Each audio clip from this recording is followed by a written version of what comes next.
see how happy he is? In a few moments, I will grant a full, absolute, and unconditional presidential pardon to two handsome Thanksgiving turkeys, and this is their lucky day. This is a lucky day for them. But before going any further, I want to make an important announcement, because you remember last year, after a thorough and very rigorous investigation by Pam Bondi and all of the people at the Department of Justice, the FBI, the CIA, the White House Counsel's Office, and the Department of Everything. We have a Department of Everything. You know what that is? I think that's called the White House. Into a terrible situation caused by a man named Sleepy Joe Biden. He used an auto pen last year for the turkey's pardon. So I have the official duty to determine, and I have determined, that last year's turkey pardons are totally invalid. As are the pardons of about every other person that was pardoned other than, where's Hunter? No, Hunter's was good. That was the one pardon, Pam, that was good, right? The rest of them are all invalid. I don't know what the hell you're going to do about that, but that's, now we're going to take a little of the joking. That is a mess. But they're hereby null and void. The turkeys known as Peach and Blossom last year have been located, and they were on their way to be processed, in other words, to be killed. But I've stopped that journey, and I am officially pardoning them, and they will not be served for Thanksgiving dinner. We saved them in the nick of time. This one has plenty of time, but they were saved in the nick of time.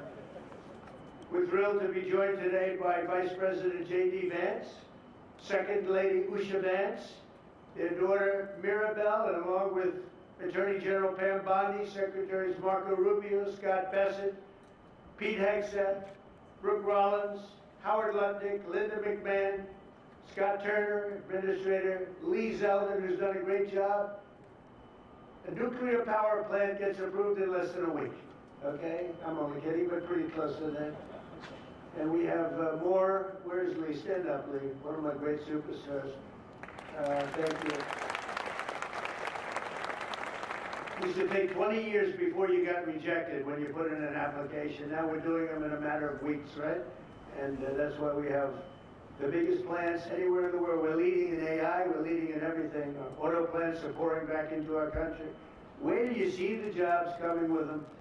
But many of them are under construction, but Lee's done a great job in getting those approvals. I appreciate it very much. FBI Director Kash Patel has been very busy doing a great job. Also, thank you, Kash. Along with members of, see, you got a follower, Kash.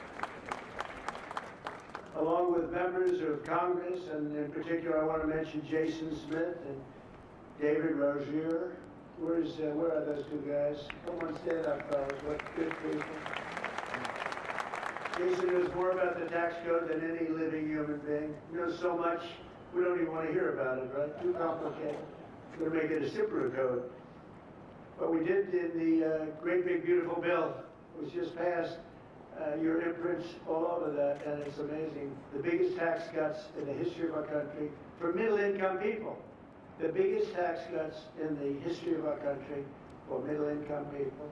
And the biggest jobs bill ever passed, and nobody thought we could get that one done. I'm glad. And we actually put 4 years, actually probably 8 or 10 years, but we put 4 years worth of material into one great big beautiful bill. So that worked out very well, and I want to thank everybody for working on it. JD, that was a great, you know, we were going to do it in small bills. We're going to have 18 bills and do it along the process. I'm glad, Scott, that we got it done. Because dealing with these Democrats, I think that was our one shot. But we have it all in one great big beautiful bill. Thanks as well to the chairman of the National Turkey Federation and the CEO of Butterball, that's a big deal, Jay Jandren. Where's Jay? Thank you, stand up, Jay. Thank you very much. Along with his wife Leslie and their 3 children, as well as the farmer who raised these 2 magnificent birds, Travis Pittman and Wayne County, North Carolina. I won Wayne County by a lot. That means you had to vote for Trump, I think. I won by 92%. I like Wayne County. They're doing all right, right? And this is like a record-setting turkey that's going to be saved. The turkeys being pardoned today go by the names of Gobble and Waddle. When I first saw their pictures, I thought we should send them, well, I shouldn't say this. I was going to call them Chuck and Nancy. But then I realized I wouldn't be pardoning them. I would never pardon those two people. I wouldn't pardon them. I wouldn't care what Melania told me. Darling, I think it would be a nice thing to do. I won't do it, darling. These are two of the largest turkeys ever presented to an American president, over 50 pounds each. It's the largest we've ever had. And those are big turkeys. Are they as good as the normal-sized turkey? Better or as good? Do they tend to be a little fatty, maybe? No, he said no. He knows the turkey business. Anyway, despite their size, Secretary Kennedy has formally certified that these are the first ever Maha turkeys. I don't know if I agree with that. These are Maha. In other words, they could be fat, but they're still Maha. They've been fattened on a steady diet of grass, beef, to allow the smoothies and all of the other things that they've been eating for this occasion. This was a really big occasion. But they've eaten every fattening food that you can eat. We wanted to really make them special, and they really are. They're like record-setting. I've never seen a turkey that big before. Are they violent at all? Will they attack as I walk over? Because if they were, I'll stay right up here. But as you know, we're a tough on crime administration. We are tough on crime. You know, our border had 0 people coming in for the last 7 months, right? 0. I mean, even I find that hard to believe to me. They had millions and millions of people pour into our border, from prisons, from mental institutions, gang members, drug dealers. They poured in to our country like we were stupid people. We're not stupid people anymore.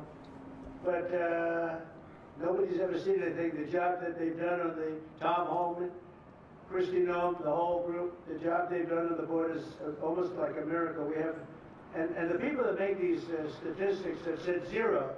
They've said 0 for the last 7 months. I can't, it has to be like a few people got in, but they say 0. And they're radical left Democrats to do the scoring. So I can't imagine they did that for us. The truth is, we have no people coming into our country illegally. It's an amazing statistic, and I'm very proud of it. And we have the most people working in the United States today, by far, than we ever had in the history of our country. So those are all good numbers. But instead of pardoning, some of my more enthusiastic staffers were already drafting the paperwork to ship Gobble and Waddle straight to the terrorist confinement center in El Salvador. And even those birds don't want to be there. You know what I mean? It was a tough. I'd like to thank the president of that country. They do a rather efficient job. It's going to be the largest prison in history. I've never seen anything like it. And a lot of people are behaving on our streets now. You know, Washington, D.C. is considered a safe zone. This was one of our most unsafe places anywhere in the United States. It is now considered a totally safe city. I won't tell you about murders. We're having murders, like a lot of murders, on a weekly basis. We haven't had a murder in 6 months.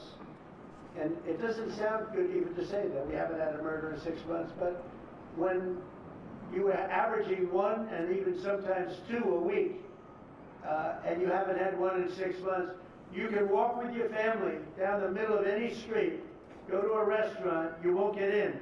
They're opening new restaurants all over, and it's really been a beautiful thing to see. So Washington, D.C. is now a totally safe city, and a year ago it was a criminal mess. We removed, Pam, 1,700 people, career criminals, and people that came to this city from Venezuela and many other places. They were let out of prisons and they came here. There were Tren de Aragua, a lot of Tren de Aragua, that's from Venezuela. And we got them all the hell out of our country, or they're in prisons now. And you can walk down any street in Washington and you're going to be just fine. And I want to thank the National Guard. I want to thank Pete Hegseth. The job you've done here is incredible. And I hear you having the same kind of success in Memphis, Tennessee. We had an even worse situation. And Memphis crime is down 64% in 3 weeks. And by the time you have 4 or 5 weeks, you're going to have it down almost where there won't be crime. And we could do that in Chicago, by the way, if they would let us if the mayor was a low IQ person, but he should understand this. This is a very serious thing. You saw all the crime that took place last night, the night before. The woman with the burning, they burned the woman. They'll be talking about that now. They burned this beautiful woman riding in a train. A man was arrested 72 times. 72 times, think of that. And they'll let him out again. The liberal judges will let him out again. But we're ready to go. You know, we've been moving toward Chicago. We have a governor that thinks it's wonderful that only like 7 people were killed this week. But we are moving toward doing it. We're going to, if crime gets, it's horrible what's happening in Chicago. We could make Chicago a safe city in a period of 4 weeks. In a period of 8 weeks, 9 weeks, 10 weeks, it would be totally safe. And the people of Chicago want us to go there. And if you look at the crime that's taken place in Chicago in the last 2 weeks, just take a look. It's on the front page of every newspaper. It's out of control. The mayor is incompetent, and the governor is a big fat slob. He ought to invite us in, say, please make Chicago safe. We're going to lose a great city if we don't do it quickly. Make Chicago, we'll do the same thing as we did in D.C., the same thing as we did everywhere we've gone. It's become almost instantly safe. And I want to do it in Chicago. So Governor Pritzker, if you're listening, let's get your act together. Invite us in. We're going to make your place so safe. You're not going to have these crimes that are making the newspapers and the front page of every newspaper and television story, news story. We'll make Chicago a safe place very quickly. I looked at the various cases, granting mercy, discovering that the terrible trauma that everyone's going through. And I had a little bit of a Pritzker joke. I was going to talk about Pritzker and size, but when I talk about Pritzker, I get angry because he's not letting us do the job. So I'm not going to tell my Pritzker joke. They have a very cute little joke, you know. Some speechwriter wrote some joke about his weight. But I would never want to talk about his weight. I don't talk about people being fat. I refuse to talk about the fact that he's a fat slob. I don't mention it. On a more serious note, as we gather around the dinner table, I'd like to lose a few pounds too, by the way. And I'm not going to lose it on Thanksgiving, I can tell you that. Because I'm going to have a turkey, but it's not going to be that one. I hope all Americans will have the chance to enjoy the fellowship of family and friends and renew our faith in God's providence. 1 year ago, we were a dead country 1 year ago. The King of Saudi Arabia said it to me. He said it to me actually 4 months ago when I was in Saudi Arabia, Qatar, UAE. He said, you know, 1 year ago, the United States was a dead country, and now you've got the hottest country anywhere in the world. We're the hottest country. We have $18 trillion being invested as of now. We're not even close to being 1 year. The most ever was $2 trillion for a certain country I won't name when during the last administration. In 4 years, they had less than $1 trillion being invested in the country. In 9 months, we have over $18 trillion. It's a number that nobody has ever even thought possible. And that's in building plants and building so many things, investments in our country. Nobody's ever seen anything like it. But we have more people working. We have more people praying. The churches are coming back. I don't know if you've been reading that story, but religion is coming back to America. Some people say, oh, why would you mention that? To me, that's a big deal. And this Thanksgiving, we're also making incredible strides to make America affordable again. Walmart announced that the cost of their standard Thanksgiving meal is 25% lower than just 1 year ago. That's a big deal. According to the USDA, the price of Thanksgiving turkey is down 33% from its Biden era highs. Potatoes are down 13%. Ham is down 15% compared to last Thanksgiving. So we are down to a level that we haven't seen in a long time. Egg prices are down 86% since March, and gasoline will soon be hovering around $2 a gallon. Under our leadership, we passed the largest tax cuts in history, the largest spending cuts in history, the largest regulation cuts in history, and we have fully secured our southern border. I've also ended 8 wars in 9 months, and we're working on that final war. It's not easy, but I don't know. I think we're gonna get there. 25,000 soldiers, Ukraine, Russia. In the last month, 25,000 soldiers have died. So I think we're getting very close to a deal. We'll find out. I thought that one would have been gone quicker. We did 8. I thought that would have been an easier one, but I think we're making progress. In less than 1 year, we've accomplished more than most other administrations have accomplished in 8 years. And this is a very special Thanksgiving. We thank God for his many blessings and the great success that this country has seen in this short period of time. We draw strength from the love of family and friends, and we express our undying gratitude for the men and the women of the United States Armed Forces. We love them. We pray that peace and prosperity will continue to bless our land, and together we'll really just keep this great drive going to make America great again. MAGA, I think it's the greatest expression in the history of politics. Make America great again.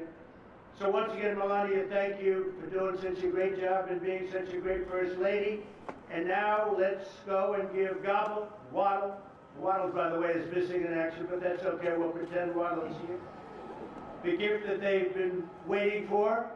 And I'll move over and I will just say very nicely, Gobble, your pardon. Come on, let's say it in front of Gobble. Thank you very much, everybody.